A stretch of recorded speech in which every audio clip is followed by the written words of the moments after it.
This episode contains adult themes and is not appropriate for all audiences. Listener discretion is advised.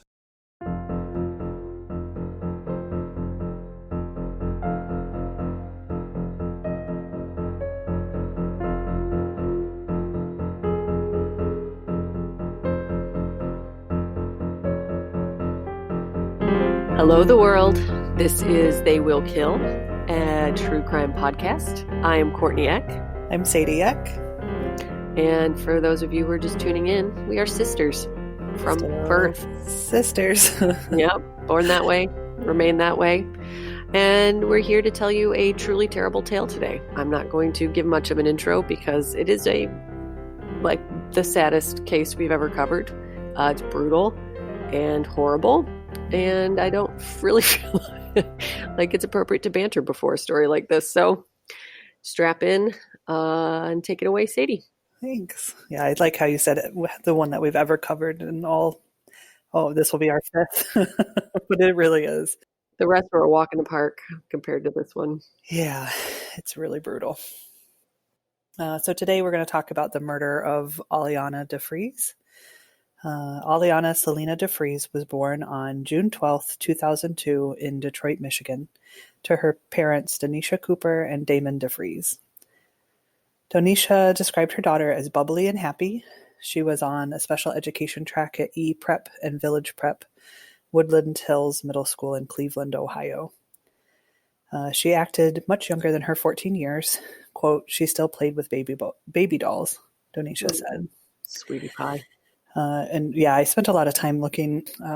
They have a really active Facebook page for her and a memorial page, foundation website.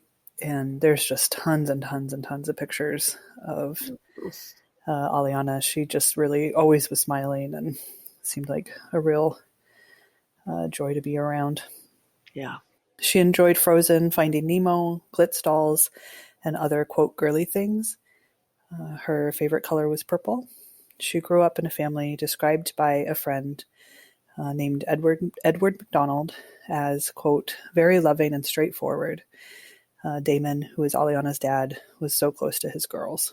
On January 26, 2017 started out like any normal school day for Aliana. She and her mother walked from their home to the bus stop at around 6:30 a.m. to catch the Cleveland RTA, which stands for the Regional Transit Authority. So a city bus. Yeah, so the Cleveland RTA city bus that was going to carry her to her school as a 7th grader. Why not a school bus? So she had aged out of school bus transport after completing her 6th grade year. That sounds like a bad system. Terrible. I'm assuming because of Funding. Like budgetary restrictions or low income area. Yeah. And it could just, being in the city and the number of kids that go to the schools and who knows why. But yeah, that was the system they had in place. So yeah, we're from the deep, deep country. We can't, I don't know. I rode the bus until I was like 20. Actually, that's true. I rode the bus until I was like 30. I was without a car for a long time. And it's not easy. It's stressful. And I can't imagine riding a bus.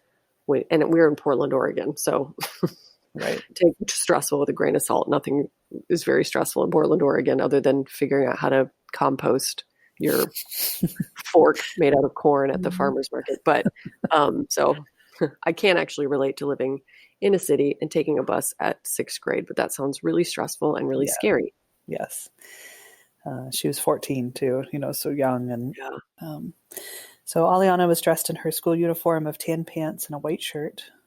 She waited for the bus with her mother. And when it finally came, she gave her mom a kiss on the cheek before she got on the bus. This was the last time Donisha would see Aliana alive.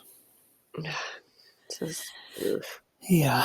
At 3:45 p.m. that afternoon, when Aliana had not returned home at her normal time, Donisha called the school to see if she was still there. Staff told her she never made it to school that day. The notification system they had in place to alert parents of their children's absence malfunctioned and failed to let Aliana's mother know that she had not made it to school. It's kind of the worst possible system to malfunction. Yeah. right? Yes. Yeah. And I think a lot of schools have actual people that call in. Not Yep. that, there's a lot of human error Yep. in that also, but Well, and, imagine being the person who didn't double check the system that day, or, was in charge of the IT, or, all of the people who work for that school who have to live with the guilt of that now. That's very sad. It's very sad. So Denisha started to panic right away. Aliana had never missed a day without notice and was known to enjoy school. Her daughter wasn't the type to skip school or run away. She called 911 and the search for Aliana began. Unfortunately, 10 hours had already passed without anyone realizing she was missing. Jesus. The police and staff from her school started to look for her. They retraced her bus route, went to her school, tried to ping her cell phone, and searched for video footage that might give some clues. The FBI eventually joined the search. Good. According to investigators, the RTA, the city bus surveillance footage showed a smiling and laughing Aliana exiting the bus at her transfer point. So not only did she have to take one city bus to school, she had to change buses. So she'd get off at one bus and get onto another one to then get to school. So much to have to navigate before a day in elementary school or middle school. Yeah. Yay. It really is. So the surveillance video from the city video footage showed her getting off of the bus, and then they found other video from a nearby business that showed her crossing East 93rd Street before being stopped outside the True Gospel Missionary Baptist Church by a man. Oh, no. This man was seen on the video pacing along the road in front of the church for several hours before meeting Aliana. Oh my God. Several hours in the same place. Yeah. So just sort of wandering around out front of the church. She can be seen taking a step back from the man, who then follows her northbound on the street. A short time later, investigators said the video showed him leading Aliana through a field toward Fuller Avenue. Oh no. So based off of the video footage, the police began to search that area. 3 days after her disappearance, on January 29th, Cleveland police officer Willie Hodges and his partner were checking vacant houses in the area when they noticed the back door of a house was open. Mm-hmm. When entering the house, they saw a trail of blood leading from the living room towards a closed door. He and his partner kicked open the door, where they saw Aliana's lifeless body. Mm-hmm.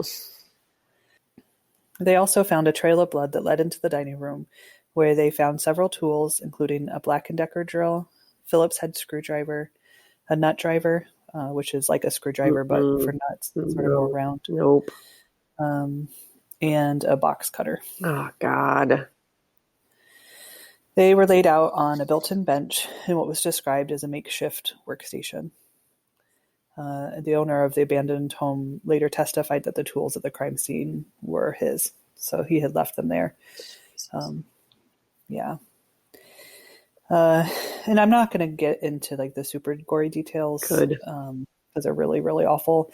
But just a heads up that we will talk in the next part here about her injuries.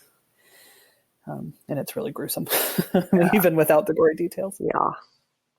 So it, quote, definitely looked like she was dragged from one room to the other and just thrown into the other room, Hodges said, the police officer, noting that she appeared to have head injuries. They also found Aliana's clothing and backpack inside the house. DNA was found at the crime scene and on Aliana's body. She had been brutally beaten, raped, and tortured before she was ultimately murdered.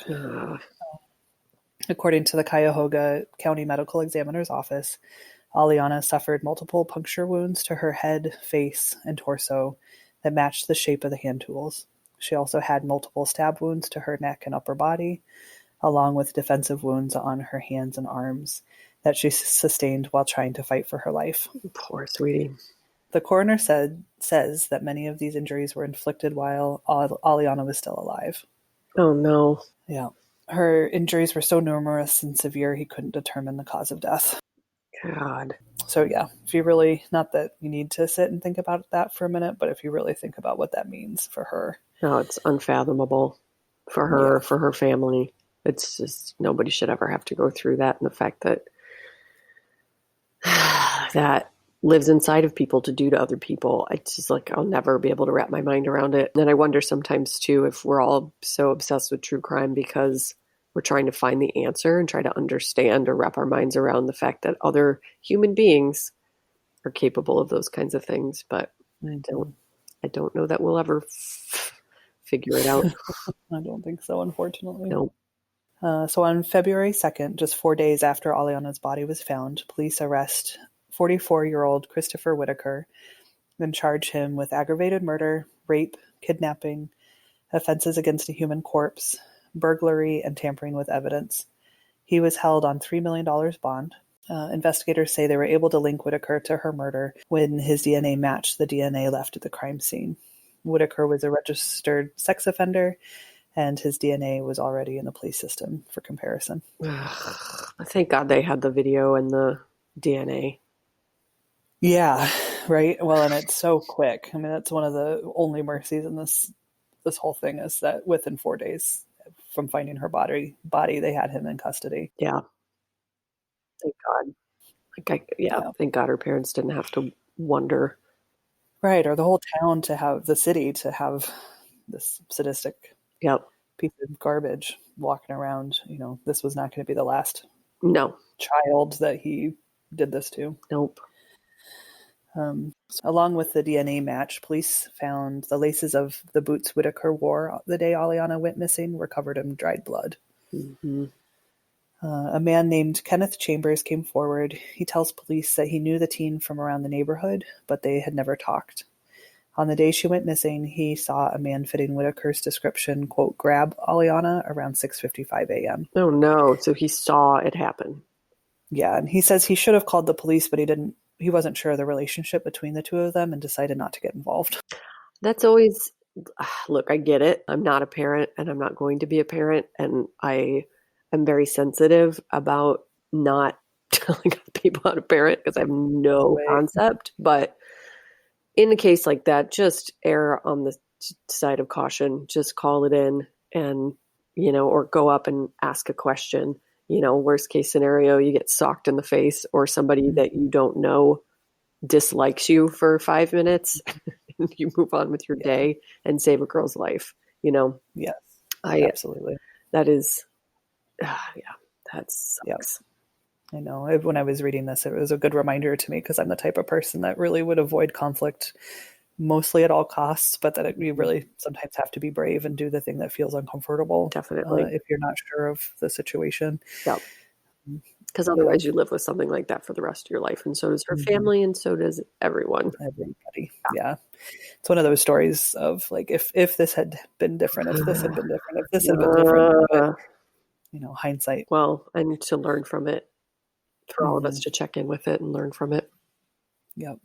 So police bring Whittaker in for questioning, and according to an article in Cleveland.com written by Corey Schaefer, who I need to give a shout out to, every time I would look for articles, especially around the trial, Corey Schaefer was there, man. Nice. He did wrote all the work. Good job. Yeah, he did a lot of really great articles that we'll post in our show notes. So this is coming from his article. Quote, Whittaker started his interview with investigators by denying that he ever encountered Aliana.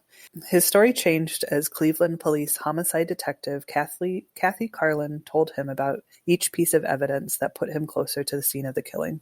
Carlin told him that investigators found his DNA in the house where they found Aliana's body. He admitted that he and some friends broke into the basement of the home and stole the hot water heater, some ductwork, and copper wiring to sell for scrap. She explained how they found his DNA in places other than the basement. Whittaker said he went into the kitchen, but none of the other rooms. When she said they found DNA in the dining room, he admitted that he might have walked around the house, but he remained adamant that Aliana wasn't there. Then Carlin asked Whittaker how his DNA ended up inside the girl's body, and he stayed silent for 2 minutes. I bet you did, you son of a bitch. When Whittaker broke his silence, he said, quote, I am a crackhead. Okay. You're a lot more than a crackhead. This guy obviously has been in this situation. This is not his first time in an interrogation of some kind or another. To be smart enough or experienced enough to cover, to explain why these things were there. The average person doesn't know to do that. we do as true crime people. But yeah, this is not his first trip to the rodeo. So he went on to explain that he and some friends came across Aliana at a bus stop, and she followed them. He said he smoked crack, had sex with her, then left to get more drugs. When he came back to the house, she was dead. Yeah, that's not how that works, dude. No. The article continues that Detective Carlin countered with another piece of evidence that challenged that story. Quote, "There's only one set of footprints inside the home," she said. "That means there could have only been one person involved in the incident." Mm-hmm. Whittaker then admitted that he was the only person involved, but his story still didn't add up. He said that Aliana undressed herself and never resisted his sexual advances, but investigators found Aliana's sweater in the house, and it was either torn or cut open from the front. Yep. He said the girl attacked him near the back door as he smoked more crack cocaine after they had consensual sex. Aliana was 5 feet 2 inches tall and weighed about 110 pounds, while Whittaker stands 5 feet 10 inches tall and weighs about 270 pounds. There was also no evidence of any struggle at the back door. Yeah. And you know what else? 14-year-old children don't. No. They play with baby dolls and yeah. have the personalities of younger children. Just right. Yeah. Whittaker said he blacked out and didn't remember anything from the time that he struck the girl to the time he regained consciousness and saw what he had done to her. Just the most frustrating of all stories. I don't remember. Yeah, what a cop-out. Fucking break. Yeah. At this point, the least you could do, if there's any humanity inside your body, is to just be honest. Well, and, crimes of passion happen. I kind of get it. If you're smoking crack and you assault somebody on some level quickly in the heat of the moment, but you planned this, you wanted to do it, and you enjoyed it. You don't do things like that to another human being because you're blacked out on crack. I'm positive of that. Yes. You do that because there's something really evil inside of you, and you've probably done it before, and you would definitely do it again. So, yeah, fuck that.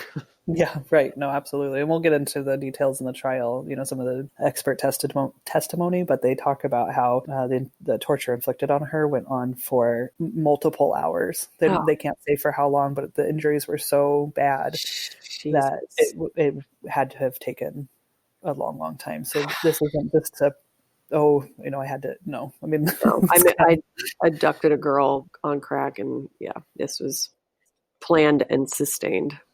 Yes. But investigators say that after Whittaker killed the girl in the home's dining room, he dragged her body into a bedroom and tried to put her in the closet. When that didn't work, he tossed her into the corner. They also said that it appeared that the girl suffered another injury in the bedroom. So it wasn't like he blacked out and just attacked her and then woke up and was like, oh God, what'd I do? And ran. Again, he's still harming her. Moved her and then continued to harm her. Yep. Mm-hmm. God damn it. So Whittaker ended his interrogation by saying, quote, "People will look at me like I'm a monster, but I'm not a monster. I'm just an addict that made a mistake. It shouldn't have happened." Yeah. Once again, this guy has used that as an excuse before, has gotten used to using excuses and getting away with things like a sociopath. That's what they do. It's hard to argue with addiction. Addiction is real. It makes you make poor choices. It doesn't make you torture baby girls. Murder people. No. He also said he didn't want his photograph in the media and asked detectives not to disclose what happened to the girl because he, quote, "would never be able to show my face around Cleveland." Oh, you think? You're worried about your reputation at your fundraising events that you have to attend later in the month? Like, right? Gonna be whispering behind your back? You fucking psycho. Like, what a psycho. Yeah. Well, and so self-centered. Me. Why? Well, I don't want people to know. Well, you know what? Then don't do that. Like, don't do it. And then you don't have to worry about what other people are going to think of you. No. He makes me so mad. Yeah. He's awful. Just wrapping your mind around the fact that people like him exist is it's really hard. It really is. Incomprehensible. Yep. So now I'm going to talk just a little bit about who Christopher Whittaker is. Yeah. As I was writing the story, I got to that point where I wanted to look into him, and it's almost he makes me so mad. I don't want to give him any more space in the story, but I'll just give a little bit of background about him. Perfect. He's a piece of shit, and his story really doesn't matter as far as I'm concerned. Is that the whole back? That's it? What's that? That's it. Yes. Piece of shit. That's all that you need to know. Moving on. So Christopher Whittaker was born January 29th, 1973, in a rural Tennessee town. He was the youngest of 7 children. His mother, who he was very close with, died of kidney failure when he was 8 years old. His oldest sister, who took on the mothering role for him, moved the family to Cleveland to live with his great aunt to avoid losing the younger children to the state. He watched this same sister suffer domestic violence by her boyfriend, and he would eventually become her husband. This boyfriend would. Mm-hmm. He didn't have a relationship with his father, but he was close to his father's parents, his grandparents, and grew up idolizing his older brothers who were drug dealers. He dropped out of high school in the 10th grade and began using drugs. His drug use escalated to crack and cocaine in his early 20s. His brother said he tried to get Whittaker a job, and the rest of the family tried to get him help as his life unraveled, but their efforts failed. He turned to drugs and the streets. He became loosely affiliated with the Folks Street Gang, which is an offshoot of the Gangster Disciples. He was arrested for criminal trespass in 1996, for stealing cars in 1999, and had a probation violation in 2000. Mm-hmm. On April 8th, 2005, Whittaker called a woman several times throughout the night. He asked permission to use the bathroom in her apartment. The woman let him into the apartment. What? Yeah. I don't know if it didn't really say if this was somebody like a casual acquaintance or. Right. And he was just standing outside of her apartment calling, and then somehow. Yeah, she just finally relented. I don't know. I wasn't a lot of details, but. Right. The woman led him into the apartment. Whittaker went into the bathroom and emerged with a pair of scissors. Oh, God. He choked the woman unconscious and then sexually assaulted her and stabbed her twice in the neck with scissors. Oh, God. Yeah. Whittaker left by the time she regained consciousness. She was treated at a local hospital, and Whittaker was arrested 4 days later. He was originally charged with attempted murder, rape, kidnapping, sexual battery, and 2 counts of felonious assault. Mm-hmm. But in a plea deal, 2 of the most serious charges, the attempted murder and rape, were dropped. No. Can we please stop pleading rape and murder? The fact that that's an option at all, unless it's just like the craziest, most insane circumstance where if you don't plea, a serial killer goes free. Like, other than that, it should not be an option. It should be totally taken off the table. That's right. Well, like, you can do a plea deal, but you still get charged for those crimes, and you still do a hefty amount of time. Yeah, maybe you don't die. Maybe you don't get sentenced to death, but you still have to spend the rest of your life in prison. You can't drop like rape and murder. And I also think that attempted murder is bullshit, because just because the person was lucky enough to not die doesn't mean that you should get a lighter sentence. Like, your intention was to murder that woman, and she lives, and you get less of it. It just doesn't make any sense. And then anyway, keep going. So he served 4 years in prison for this crime. Yeah, that's insane. That's insane. Yeah. You should be in jail for the rest of your life for something like that. Yep. Whittaker's most recent conviction was in 2013 for burglary. In that case, Whittaker broke into his ex-girlfriend's home and stole a bunch of her household items. The woman reported that Whittaker loaded the items into her car and used it to drive away from her home. Yeah, and then if you've offended on that level and then you offend again, how do you not go to prison forever at that point? Right. Like, I think 3 strikes is kind of bullshit, because it's usually marijuana convictions that put people in prison for the rest of their life. But in a case like this, where you've attempted to murder somebody, rape them, kidnap them, etc., and then you keep committing crimes, like, you're not going to stop. Yeah. Grand theft auto. Yeah, you're not going to stop. That's insanity. Mm-hmm. So Bedford police used touch DNA from a coffee mug in the woman's home to link Whittaker to the crime. Mm-hmm. According to police reports, Whittaker called the woman several days later and threatened to kill her unless she recanted her statement to the police.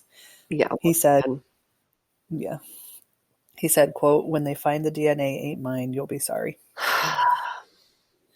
So Whittaker pled guilty to the grand theft and was initially sentenced to 2 years on probation. What? Yeah. Oh my God. I know. And so then he violated the probation by using drugs and was sentenced to 6 months in county jail. What is happening? And this is in the same state as the original crime? Yeah, this is all in the Cleveland area. Yeah, because I can understand if you're interstate, you're moving from state to state and committing crimes, and Interpol can't track it or whatever, however that works. Just say Interpol. The French police officers, sexy French police officers that run Interpol can't track you down. So according to police, when he was released, he continued threatening the woman. He even sent her Facebook messages, one that said he would harm her and her family. That's just so terrifying. Mm-hmm. So it's gotten away with rape, murder, kidnapping, grand theft, burglary, now stalking. Mm-hmm. Yeah. Yeah. Well, it's like we were talking about before, that suspended sort of terrorizing of someone needs to be more of a crime like that. Absolutely. I know it's hard to quantify it or track it or, but it really needs, especially we've had the internet now for enough years that we can figure out how to prosecute people for terrorizing people through the internet. You ruin their life. Until it's done, their life is ruined. Even after it's done, their life is ruined because they're traumatized. It's like living in that sustained fear. It's not good. No. So we're going to jump back into the present story and talk a little bit about the trial. Christopher Whittaker's death penalty trial began February 1st, 2018. He pled not guilty to the charges against him. Whittaker admitted to killing Aliana, but his defense team was hoping the jury would find him guilty of second-degree murder or manslaughter. Nope.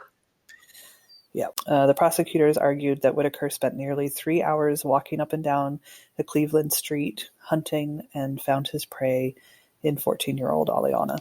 100%. Yep. He snatched her from a bus stop, took her to a nearby abandoned house that he had been to before. He raped her and tortured her. Quote, he had the forethought to constantly change the items of torture that he used on Aliana. Yep. The prosecutor said this was a pre-planned, premeditated attack.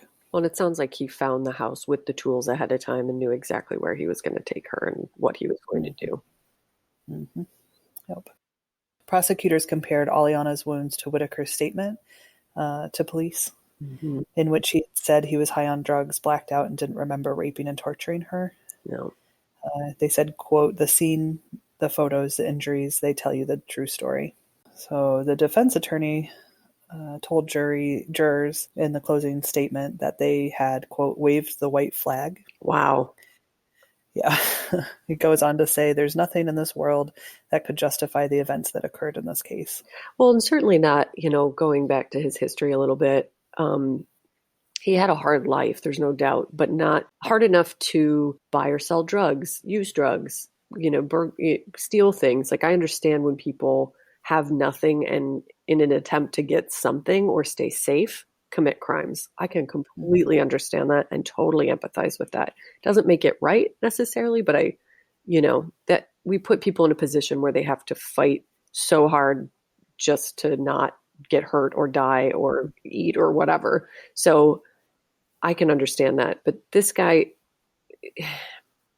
none of what he went through as a child sounds like there was no untreated mental illness. His family tried to help him repeatedly. There was no sustained abuse that he came up with. And he was so manipulative that he would have, or even surprised he didn't even try to make something up. But there's no evidence of sustained torture or abuse as a child, nothing that would come close to justifying his actions. Right. No, absolutely. And it's bad when the defense is sort of like, hey, just do your best, like do the best you can, jury. Wave the white flag. Like worst case scenario defense case. Yeah. Like, okay, Right. I hope they don't kill him in the courtroom today. Exactly. Right. Well, and they could. They probably should. If it were. Yeah, it definitely feels like one of those cases where the defense they have to take the case legally. Yeah. But otherwise nobody wants to touch it. Right. Yeah, I watched there's a lot of footage of the trial online, and I watched quite a bit of it, and just over and over again they were like, yeah, we're not going to question that witness. Like, wow. Wow. Yeah. There wasn't, they don't have a defense. There's no. So you've made it this far. We're just going to hope that you make it into jail, and then then it can be done. Yeah, your fate is in your fellow prisoners' hands, and we'll just leave it at that. Right. So he went over Whittaker's statement to the police and pointed out that Whittaker never asked for a lawyer. He voluntarily gave a sample of his DNA and told police where to find the clothes he wore the morning of the attack. So basically, if he cooperated, and so maybe he should get a lesser sentence. No. That's all they could really come up with. Yeah. They also said, the defense attorneys asked the jurors why, if this was premeditated, why didn't he return and clean up the blood and further dispose of her body and get rid of the tools? Yeah, because he'd gotten away with 15 heinous crimes previously, so why would he? There was consequences to his actions up to this point. His horrible actions. Right. And nobody said he was smart. So he goes on, quote, was this someone who acted with prior calculation and design, or was this someone who was really high and out of their mind? It's not a justification, but it gives you a different roadmap. No, it actually doesn't in this case. In some cases, maybe. In this case, absolutely not. Right. So on February 13th, after 2 weeks of testimony, the jury found Whittaker guilty on all counts and brought against him. Thank God. And on February 23rd, the jury sentenced Christopher Whittaker to death. And a month later, the trial judge upheld the jury's verdict. Wow. Whittaker is currently at the Chillicothe Correctional Institution on death row. Wow. Yep. I mean, if there was a case that was, I don't really believe in the death penalty, but if I did, this would be a case that I would apply it to for sure. Mm-hmm. Yeah, when I think about him, because I also agree, I tend not to go there, but I just don't care enough about him to want to fight for it. It's like he's lost. Yeah. In my mind, he's such a monster. There's no redeeming him. No. Whatever happens. I don't care. Like rot in jail, die. He's. Yeah. There's a very fascinating episode of what's it called? I'm a Killer, I think, on Netflix. If you haven't watched it, check it out. It's pretty fascinating stuff. And there's one case where a boy kills his adopted grandparents, and I just watched that one. Holy shit. Like, yeah, that's a case where you can find some like you can wrap your mind around his actions on some level. Absolutely does not justify it, but this case, not that case. No. Watch that show. Fuck this guy. Christopher Whittaker. Yeah.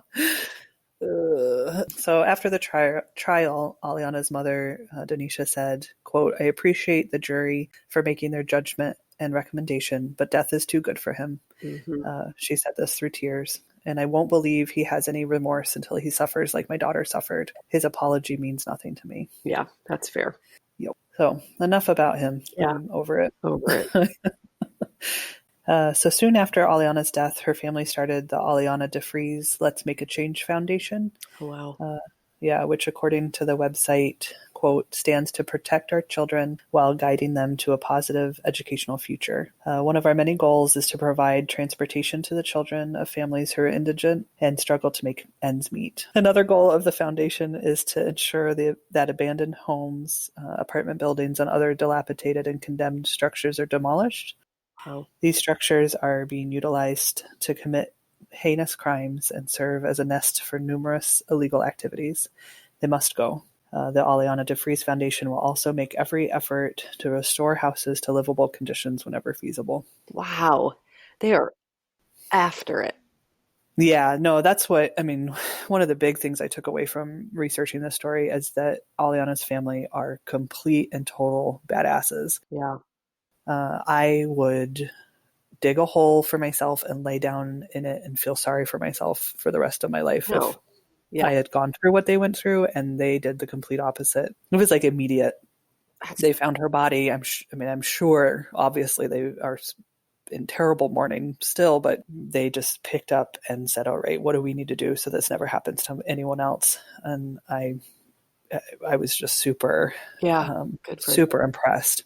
It's incredible. And yeah, it gives me chills just thinking about how strong they are. Well, and I mean, they are incredible people. It's just, the amount of children they're going to keep safe and the amount of lives they're going to change is just immeasurable. And I'm sure that doesn't probably, from what I know from friends who have lost children, I don't think that that's that much of a comfort, actually, because there's just nothing that can comfort you after you lose a child, especially after you lose a child like that. But it is immeasurable, the good that they're doing. It also just makes me so unbelievably mad that a family has to take that on, that I'm going to talk to the billionaires and multimillionaires for a moment, because our demographic of listeners is predominantly billionaires and multimillionaires. Also attractive people. I don't know how they can track that, but I just am looking at the metrics, and that's what millionaires, billionaires, hot people, influencers. We need to share. They need to fucking share. You need to pay taxes. And also people, you need to vote for people who want to, spread out the wealth. I'm not being a crazy socialist and saying that families who lose their children should not have to be the ones who are keeping your children safe. It should be people paying their taxes properly, wealth being shared more equally, and politicians who give half of a shit about the conditions of lives of all people in all places, even if they don't look like you or act like you or fucking blah, blah, blah. Yeah, absolutely. Yeah, it's outrageous that these guys are desperately trying to raise funds so that there can be safe transportation for their children to get to school. Yeah. That's not okay. Yeah, and safe housing, and yeah, we got to take care of each other. We got to take care of each other. Let's talk more about politics. It's an election year. Just kidding. But yes, absolutely. Please vote so that Aliana's family doesn't have to continue to do this for the rest of their lives, and they can rest easy knowing that other families aren't going to have to go through this. Yes. So after Aliana's murder, Cleveland launched an initiative to demolish abandoned homes around the city. They targeted more than 500 homes near Cleveland public schools. On December 14th, 2018, after the DeFreeze family held a news conference to call on the city to demolish the abandoned house on Fuller Avenue, it finally came down. Wow. For Aliana's dad, Damon, it was a bittersweet sight. Quote, "It's kind of hard to breathe," he said. "This is just one house, one of thousands. So there's not much to celebrate because there's too many houses to come down." Yeah. The Aliana Alert Law, which was named after Aliana, went into effect April 4th, 2019. The law will require schools to call parents or guardians within 2 hours if a student is marked absent and the parents have not previously notified the school.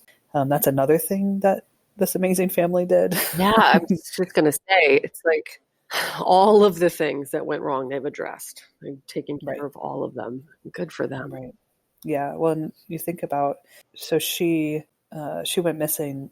She died she was murdered in 2017. Yeah. And so it was just 3 years ago that this happened. Incredible. And they've already just created so much change, good change for the city and state of Ohio. It's incredible. Yeah. So to learn more about the Aliana DeFreeze Foundation, visit their website, the AlianaDeFreezeFoundation.com. And we'll obviously be sure to post that on social media and our website. Absolutely. So I dedicate this episode to the incredible DeFreeze family, and I'm so sorry for your loss. So sorry. Aliana was a sweet angel and didn't deserve that. You don't deserve that. Nobody No one deserves that. Not even a little. Nope. So yeah, that is the, I don't even have words, the awful, like more than awful. You need to pull up the Power Thesaurus and figure out other words. Like, too sad. Yeah, it's so sad. It's such a bummer. Yeah. Let me say again, bummer. I sound like a dick. It's not a bummer. It's like there isn't a word. There's just not a word to describe. Unfathomable. So, well done. Thanks. That's all. Goodbye, everybody. How do you end after that? I don't know. I mean, it's not, her life was not for nothing. And I'm so grateful for that. And I'm also grateful that, God, what's her stupid perpetrator's name again? Christopher Whittaker. So glad that Christopher Whittaker didn't even get any semblance of an opportunity to justify what he did or anybody backing him or any more victim blaming than he had already done. And he got put away forever and is probably going to die as a result of his actions. So, good job. Very well done. You want to talk about social media now? I know. Thank you guys so much for continuing to listen. This little thing is just trucking along, gaining slow momentum, which is exactly what we hope for, and we appreciate so much. So, if you want to, I was thinking real quick. Sorry, I was just thinking about earlier how we keep thinking of this as like our soft open, but the people listening right now are like our hearts and souls. Yeah. The support, the comments on Facebook, and I just makes my day. So thank you guys so much for listening. Yeah, we really are figuring out how to do this best and how to be authentic ourselves, authentically ourselves, but also really respect the families and victims of these crimes. But it is what I'm really loving doing it. So I'm just trying to get famous and you're trying to join the billionaire hot club. So I can listen to my own podcast. Just one big narcissistic, horrible snake eating its tail. No, I actually, fame sounds like an absolute nightmare. Yeah, no thanks. So, keep listening, but maybe not too much. It really scares the shit out of me. I just want a few free HelloFreshes at the deal. If you can get us to free HelloFresh status, we're good. Sweet. Anyway, no, truly, thank you so much. And I love doing it. It's such a weird thing to do, and it's so satisfying, and I enjoy it so much. Next week, we should have sweet new microphones, so you have even better audio to look forward to. And in the meantime, you can find us on Facebook, Twitter, and Instagram at They Will Kill. Our website is theywillkill.com, and you can email us at theywillkillpodcast@gmail.com. Be sure to rate, review, subscribe. We need all three for it to count for anything for our HelloFreshes. Listen, I'm hungry. I need a grain bowl. I need a rustic asparagus penne pasta. That shit is so good. Look up that recipe right now, everybody. HelloFresh rustic something. Hey, don't give too much away yet for free. It's so good. It turns out that the key to good pasta is just reserving pasta water to put in the sauce. It makes it 40,000 times better. Anyway, do all those things. Thank you, as always, to AJ Bergantz for our music. You sweet, wonderful human being. And remember, don't join an MLM. Everybody rush out, get that in vinyl, put it on your wall. Don't join an MLM. They are there. They exist to take your money. It's Sadie and our best friend Sarah and I constantly just exchanging texts about our friends who are in MLMs, and they are fake. They're scams. 1% of people are successful. Listen to the podcast to dream if you don't believe me. They are not going on road trips because they're making thousands of extra dollars. That's what the MLM tells you to say, and they're just spending more and more money to spend more and more money, and their sexy, breezy hair swoops that they've suddenly adopted. Don't let them fool you. That's right. We love everyone who has MLMs. We don't want you to lose more money. Yes. That's the end.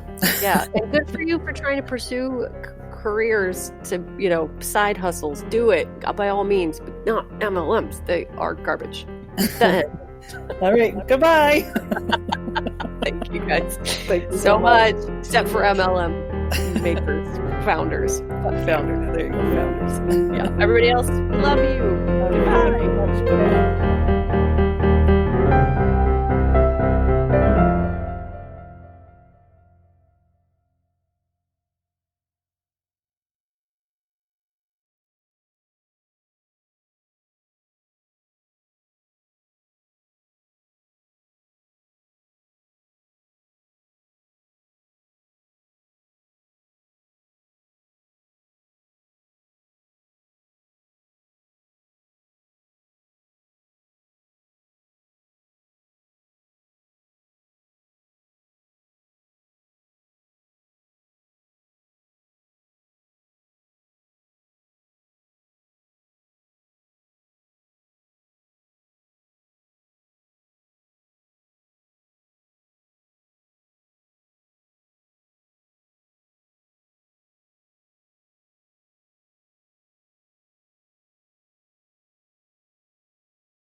His story changed as police. God damn it! Story changed as police. Cleveland, Yep. Khaleesi. That's what happens when you put Cleveland and police together. All right.